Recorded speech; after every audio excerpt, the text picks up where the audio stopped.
vamos a mirar un poco el Uruguay, no a mediados del siglo XIX, sino a fines del siglo XIX, ¿no? Uruguay, como ustedes saben, a lo largo de su historia, desde que nos fundamos como país independiente en el 1830 con la jura de la Constitución, Uruguay ha sido un país que para asentarse y establecerse tuvo que atravesar varias revoluciones, varias guerras civiles, varios enfrentamientos, donde se involucraban dos divisas fundamentales. ¿Cuáles eran esas dos divisas fundamentales, políticamente hablando, que tenía el Uruguay? ¿Alguien se acuerda? Los dos partidos. Ahí está, los partidos, perfecto, lo que hoy conocemos como partidos políticos. En el siglo XIX le llamábamos divisa, porque no era estrictamente un partido como lo tenemos asimilado hoy, con una organización clara, una estructura bien organizada y demás. Antes eran simplemente agrupaciones políticas, ¿no? ¿Cuáles eran esas dos agrupaciones políticas? Esas dos divisas. Colorada y blanca. La divisa Los blancos y los colorada colorados. y la divisa blanca. Ahí está, muy bien, ¿tá? Colorados y blancos. Eso por un lado. Y a ver que creo que hay gente que no está pudiendo entrar.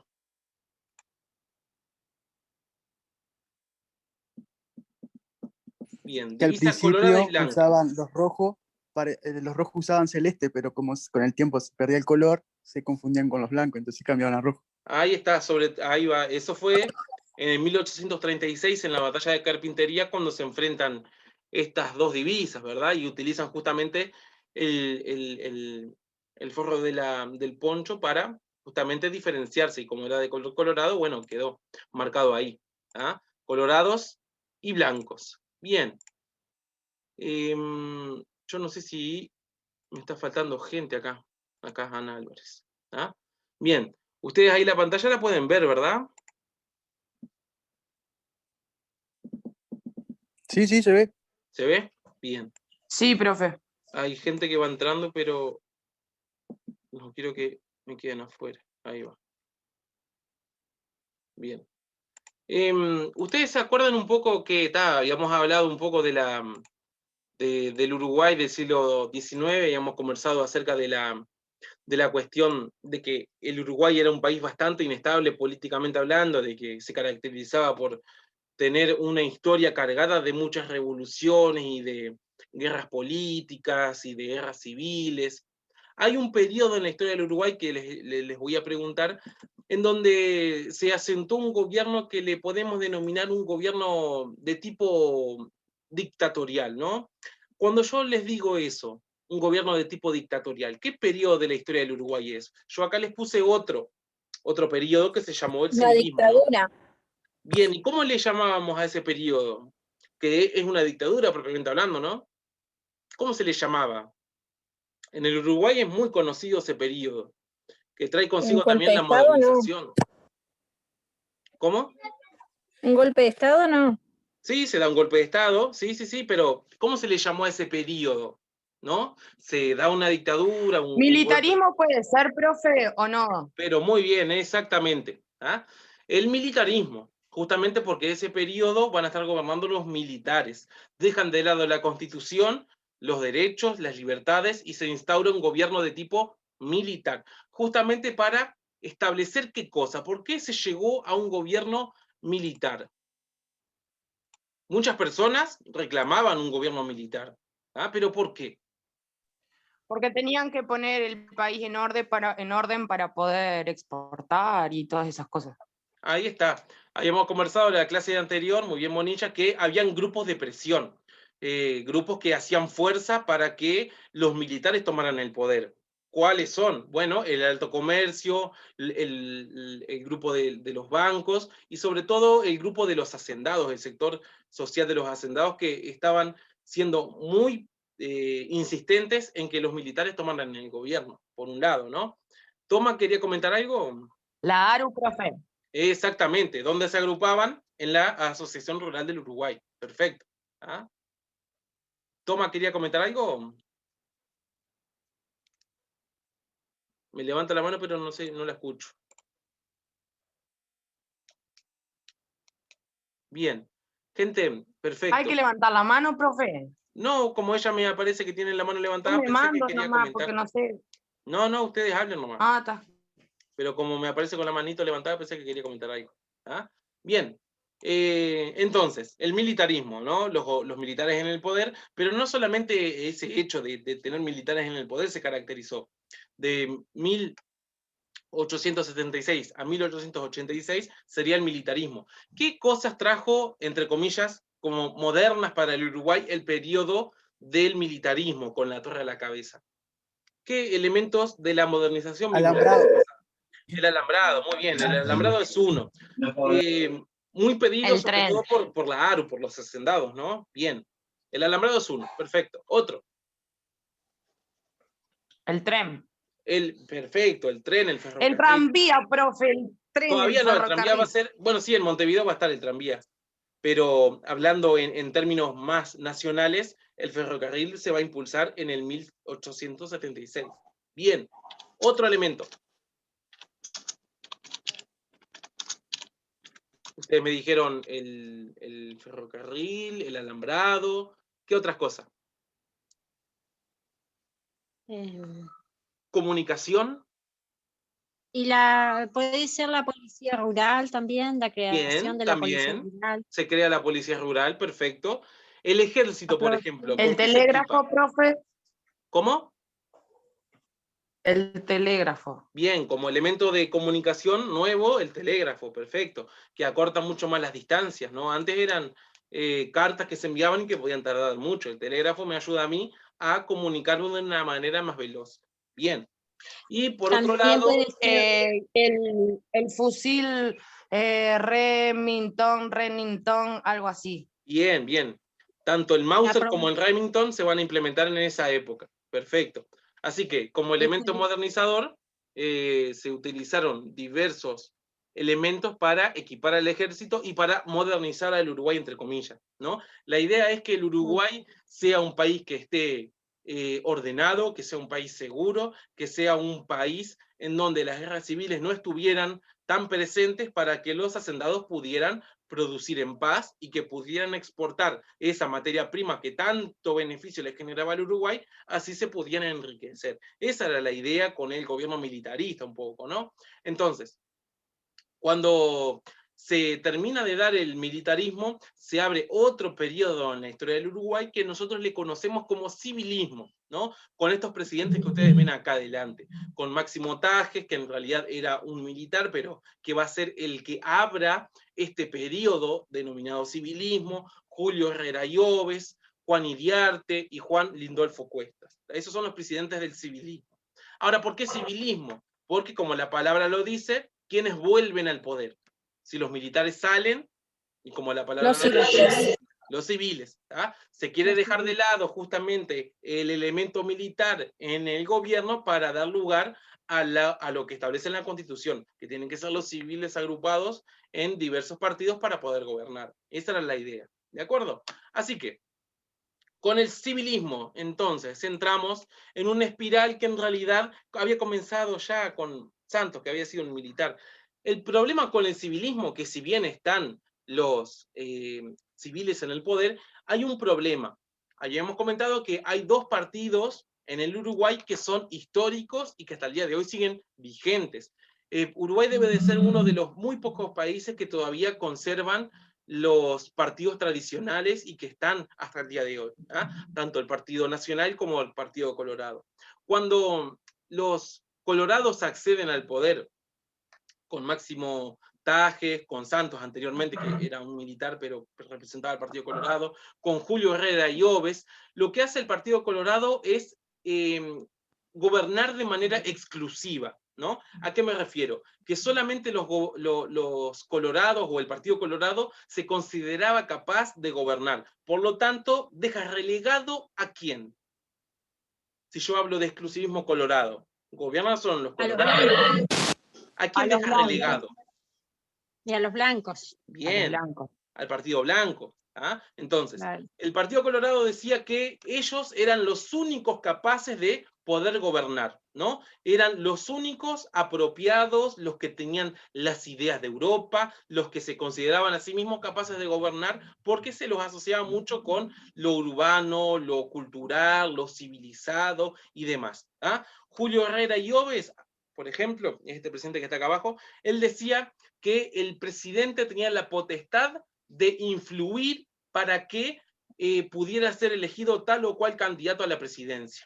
¿Ah? Entonces, si tenemos a un presidente colorado puede influir sobre el electorado para que voten por ese presidente. ¿Ah? Obviamente que de esa forma se perpetúa el mismo partido en el gobierno y no da lugar a la participación. ¿De acuerdo? A esa, políticamente hablando, a esa idea se le llamó la influencia directriz, ¿ah? En donde el Partido Colorado ejerció influencia para que los presidentes fueran del mismo partido político. En este caso, el Partido Colorado. ¿Ah? Ojo que en esa época el presidente se elegía de forma distinta. Hoy en día, ¿cómo elegimos al presidente? A ver. Y por elecciones. Bien, en ese momento también era por elecciones, pero eran Claro, distintas las elecciones.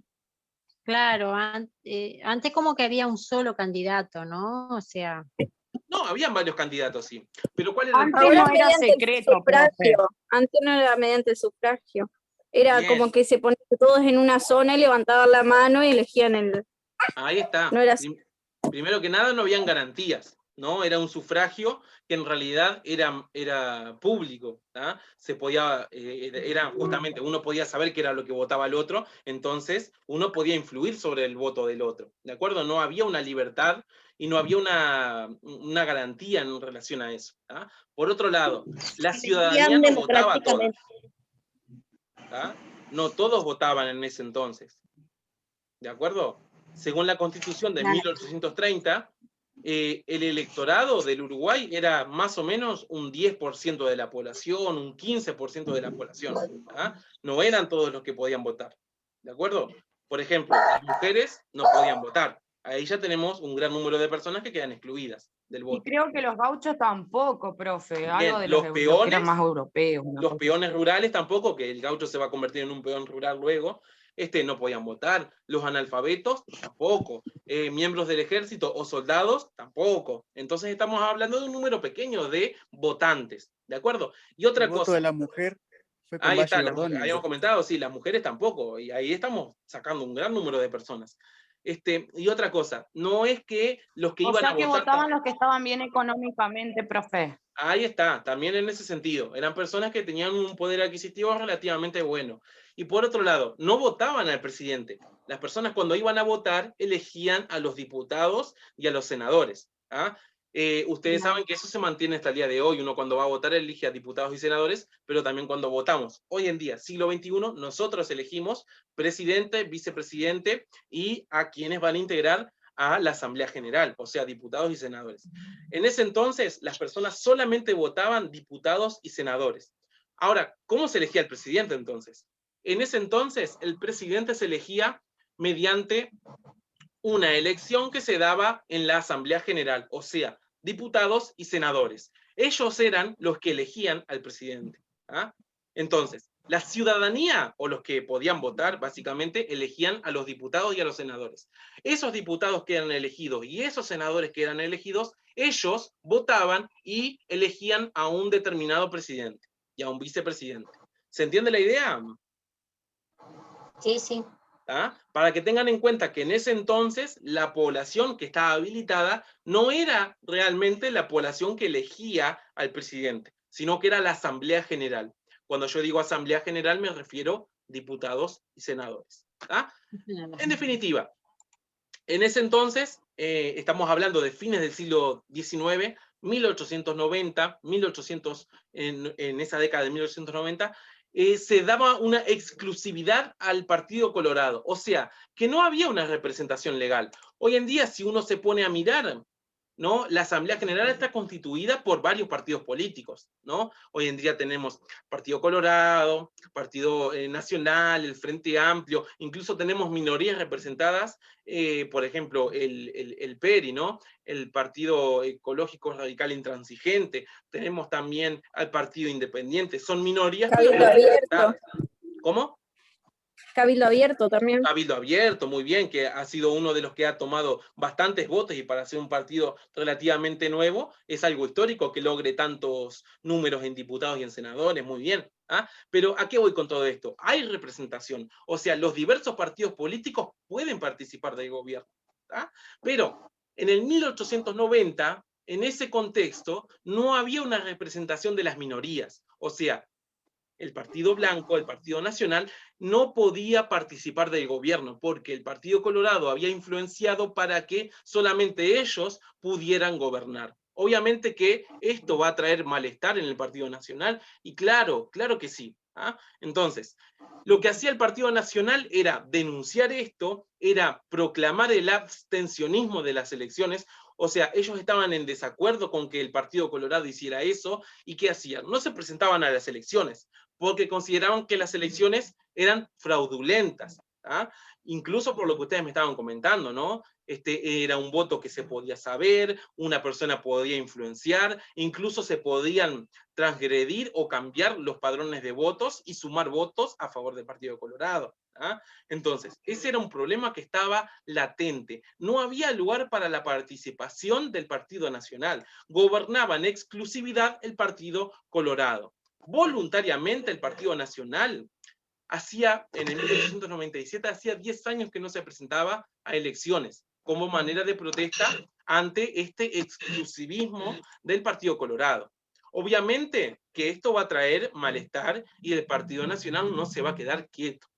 Y de esa forma, si no son oídos mediante el diálogo, mediante un acuerdo, lo que van a hacer es levantarse mediante mediante las armas. Algo que en el Uruguay, como dijimos históricamente, era no común, pero que se daba cada tanto. ¿De acuerdo? Y acá tenemos la figura de Aparicio Saravia. ¿Ah? La figura de Aparicio Saravia en este contexto es importante porque Aparicio va a ser un caudillo que va a llevar adelante una revolución en contra del gobierno colorado. ¿De acuerdo? En el 1897 va a estar Juan Iriarte Borda como presidente. ¿De acuerdo? Así que, de Aparicio Saravia, como dijimos, él era un caudillo, ¿no? Pero, ¿qué significa esa palabra de caudillo? ¿Un caudillo qué es? Si yo les pregunto. La clase anterior algo mencionamos del caudillo. ¿Qué es un caudillo? Y es una persona que guía y manda a otro grupo de personas, especialmente en un ejército, ¿puede ser? O Bien, armada. bien. De ahí tomo lo que tú dices, Clara, en relación a que es una persona que guía a otras personas, ¿no? Es una especie de Un líder. líder. ¿Ah? Es una especie de líder. Si ustedes se acuerdan, cuando Sí. trabajamos los totalitarismos anteriormente, habíamos visto la figura de un líder, ¿no? Obviamente salvando las distancias, porque totalitarismo y caudillo, o sea, tiene muchísimas diferencias. Pero, ¿cuál es la idea? De que justamente, de que el caudillo es una persona que tiene ciertas características, ¿no? Ahí, como dice Como Juliana, ¿no? Generalmente es carismático, bien, es carismático porque conoce a la población, conoce las dificultades, conoce los problemas que está atravesando. Y como este señor, el general Aparicio Saravia, conocía mucho las dificultades, sobre todo del medio rural. ¿Ah? Cuando uno habla de caudillo, en este entonces se refiere a un líder que conoce a la población, que conoce su problemática y que en base a eso trata de resolver los problemas. ¿Ah? Sobre todo, el caudillo se relaciona mucho con lo rural, con el campo. ¿De acuerdo?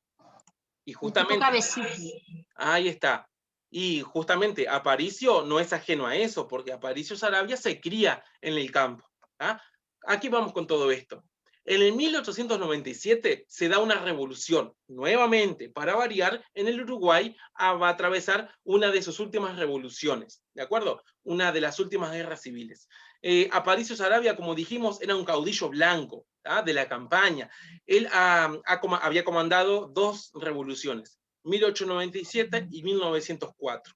Ambas revoluciones persiguen lo mismo. ¿Qué es lo que persigue? Justamente que el Partido Nacional tenga representación en el gobierno, que se reforme la Constitución, que se reforme o que haya por lo menos una reforma electoral para que el Partido Nacional pueda participar del gobierno, porque hasta ahora solamente podía participar, dijimos, el Partido Colorado, ¿de acuerdo? Entonces, este caudillo va a llevar adelante o va a encabezar diversos movimientos armados en contra del gobierno.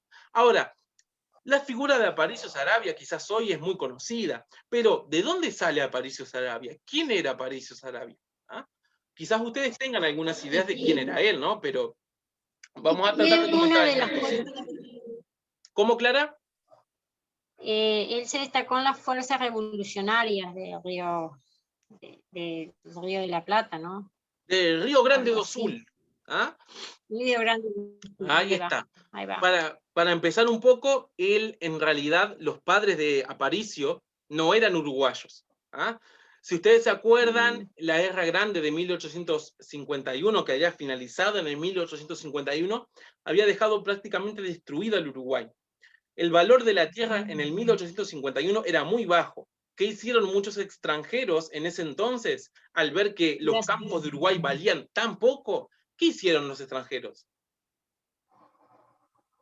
Compraron. Compraron. Lo compraban, eran brasileros ellos, claro. Ahí está. Ahí hablamos de una desvalorización y de una extranjerización de la tierra en el Uruguay. Entonces, eso provocó que muchos extranjeros vinieran a comprar. Y es en ese entonces cuando los padres de Aparicio deciden venir al Uruguay. ¿Ah? Estamos hablando de Francisco Saraiva, ¿ah? Que después se va a castellanizar a Saravia, y de Pulpicia de Rosa. ¿tá? Los padres de Aparicio van a venir en ese entonces con bastante dinero y van a comprar muchas hectáreas en la frontera norte del Uruguay. ¿tá? Aparicio nace en el 16 de agosto de 1857 en Cerro Largo. ¿tá? Sus padres, como dijimos, de origen brasilero, se van a instalar en el Uruguay y van a comprar muchos predios. ¿tá? Uno de esos predios que hasta hoy sigue estando en pie, y que es un museo histórico, era la estancia en donde Aparicio luego va a comandar las revoluciones, que se le llamó el Cordobés, en el departamento del Cerro Largo. ¿Ah? Aparicio Saravia era el cuarto de unos cuantos hermanos. ¿ah? Este matrimonio, Francisco y de Pulpicia, tuvo 13 hijos en total, ¿de acuerdo? En donde muchos de ellos van a dedicarse justamente a la lucha armada, a las revoluciones, a ideas políticas determinadas. ¿ah? Obviamente que al estar en el campo, Aparicio, sus hermanos y su familia se dedicaron y se criaron en ese contexto. Aparicio sí tuvo un paso por Montevideo, estudió un tiempo muy corto en Montevideo, pero después vuelve al campo. ¿De acuerdo?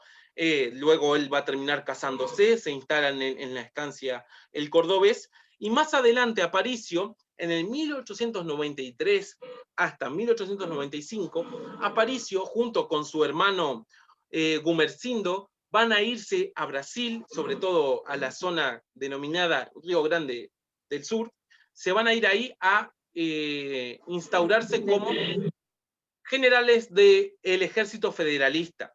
En ese entonces, lo que estaba sucediendo en Brasil era un enfrentamiento armado entre el ejército federal de Río Grande do Sul y el imperio brasileño. Lo que hace Aparicio es acompañar a su hermano Gumersindo en ese enfrentamiento y lo va a ayudar a justamente a que las tropas brasileras puedan derrotar al imperio. ¿De acuerdo? Fallece su hermano Gumersindo en el 1894 y Aparicio toma el cargo de general. Obtiene el grado de general y en el 1895 van a terminar derrotados por el imperio brasilero y ahí vuelve Aparicio al Uruguay. En el 1895 Aparicio ya era una figura bastante conocida, era una figura muy reconocida en el Uruguay y no era la primera vez que Aparicio Saravia había participado de un enfrentamiento armado. Él ya había estado en la Revolución de las Lanzas, en la Revolución Tricolor, o sea, él ya tenía un conocimiento tanto de las armas como del medio rural, del pobrerío rural, como dicen en ese entonces. Y lo que quería Aparicio era justamente que el Partido Nacional tuviera participación en el gobierno, que no fuera el Partido Colorado el único capaz de gobernar, y era eso lo que se reclamaba. Manuel Galvez, que era un historiador contemporáneo, o sea, que vivió en ese entonces, describía a Aparicio de la siguiente forma: en la marcha se multiplica, decía él. Trata de que su gente no destroce las chacras, anima a los que se rezagan, vigila las caballadas y a sus cuidadores, indica el camino que han de seguir las carretas y observa cómo son conducidas, sobre todo en los pasos de los ríos. Dirige el cruce de los ríos y arroyos y ve si están bien los enfermos y los heridos. En los campamentos asiste a la limpieza de los cañones y el recuento de las balas. Dicta notas y cartas y se preocupa del alimento y del vestido de la tropa. No le faltan condiciones de organizador y es, además, jefe y conductor de hombres. Más o menos acá podemos ver que justamente la figura de Aparicio tiene esas características, como mencionábamos anteriormente, de ser un líder, de ser un caudillo, de ser alguien que podía guiar a esas masas desorganizadas y conducirlas justamente a reclamar lo que ellas querían. ¿Qué es lo que se reclama? Que el Partido Nacional tenga participación en el gobierno. Eso era lo que se reclamaba. Entonces, Aparicio Saravia va a comandar una revolución armada en el 1897. ¿De acuerdo? Pero las fuerzas son bastante disparejas. ¿Por qué? Porque tenemos al ejército colorado o al ejército gubernamental con 20.000 soldados, aparte tienen armamento de fuego, tienen fusiles Remington, Mauser, tienen el ferrocarril para poder utilizar, mientras que el ejército liderado por Aparicio ya es bastante más pequeño, 8.000 seguidores, no muy bien armados, pero tenían una gran movilidad gracias a los caballos. Esta revolución de 1800... Profe, y los blancos tampoco tenían soldados instruidos. Ahí está, tenían que ir aprendiendo sobre la marcha. Lo que sí benefició a Aparicio es que tenía muchos contactos en Brasil, de donde podían entrar armas y municiones. De eso sí. Entonces, tenían que ir aprendiendo sobre la marcha, ¿de acuerdo? Pero les beneficiaba a ellos que podían moverse muy rápidamente a través del caballo. Eso dificultó mucho al gobierno de Iriarte Borda, que era el presidente de ese entonces, a poder terminar con la revolución.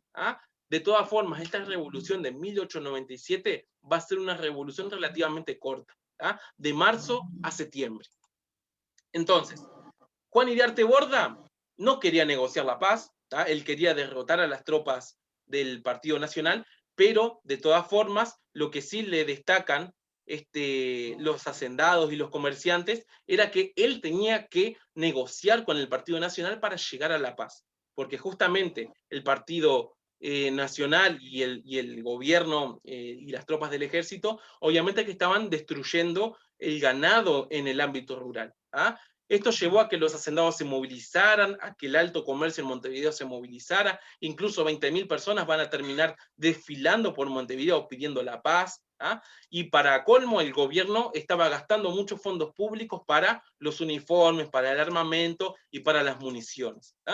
De todas formas, el presidente Juan Iriarte Borda es asesinado en lo que le podemos denominar como un magnicidio, porque es asesinado un presidente, ¿no? Una figura política importante. El único magnicidio que tuvo el Uruguay fue cuando el 25 de agosto de 1897 es asesinado el presidente Borda. Es asesinado por un colorado, vaya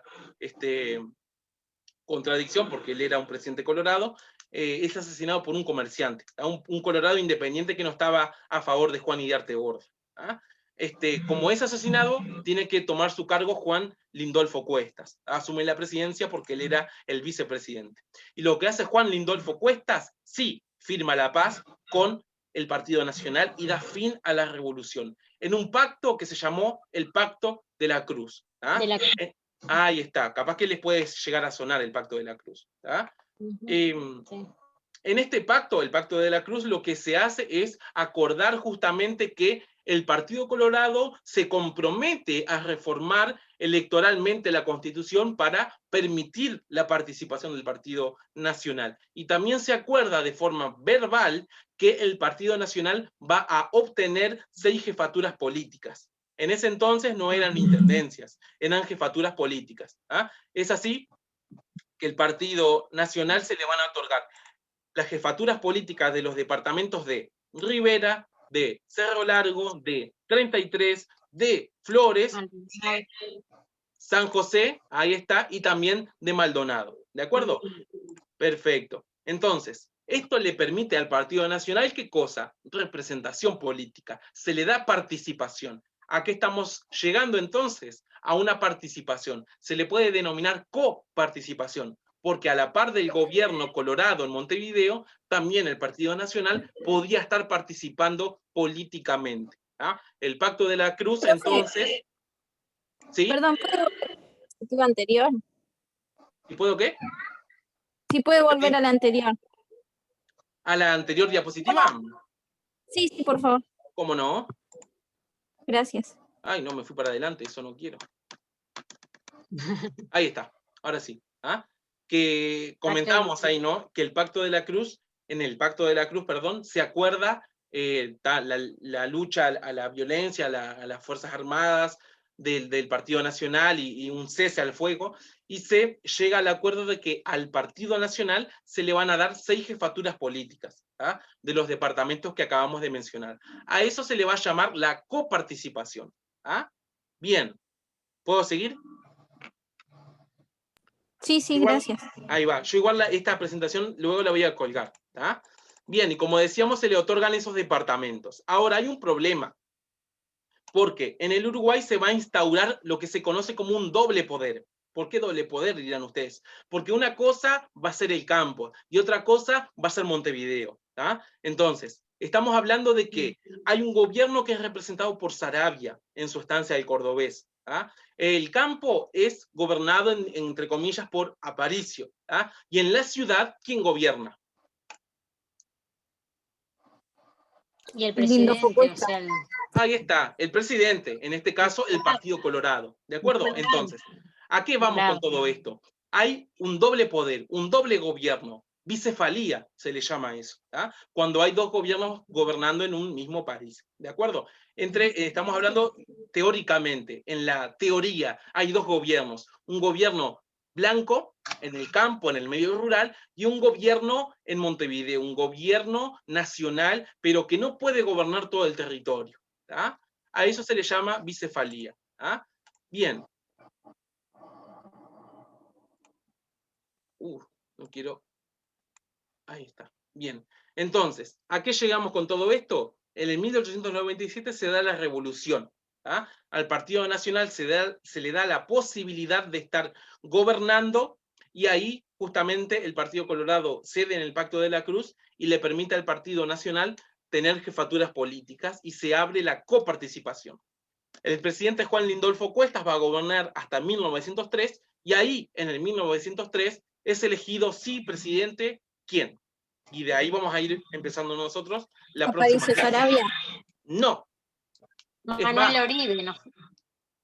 No. ¿Quién gobierna del 3 en adelante? No fue base, profe. Eso. Jorge Valle. Porque les voy a hacer un spoiler. Al pobre Aparicio, ¿qué le termina pasando? Y a Aparicio lo matan después. Ahí está, bien. ¿Ah? De una bala que en realidad no se sabe bien de dónde vino. Algunos dicen que fueron de las tropas del ejército gubernamental, otros dicen que pudo haber sido un tiro accidental, ¿ah? Pero la realidad es que Aparicio termina muriendo. ¿De acuerdo? Pero eso lo vamos a ver para la clase que viene. Por ahora, gente, vamos a dejar acá. ¿Ah? Yo quiero que me hagan la línea de tiempo esa que les pedí en base a la historia del Uruguay. ¿Ah? Y luego les voy a subir una actividad relacionada con Valle, que es el próximo tema que vamos a trabajar. ¿Tá? ¿Hasta acá se entiende? Una consulta, ¿me escucha? Sí, sí, sí. La línea de tiempo, o sea, a veces no sé cómo hacerla en realidad. ¿Puedo hacerlo indicando las fechas y al lado, o tiene que ser con una línea? Si les queda más cómodo, sí. ¿Ah? Si les queda más cómodo y ven que no pueden hacer una línea de tiempo como yo les pedí, les queda más fácil así.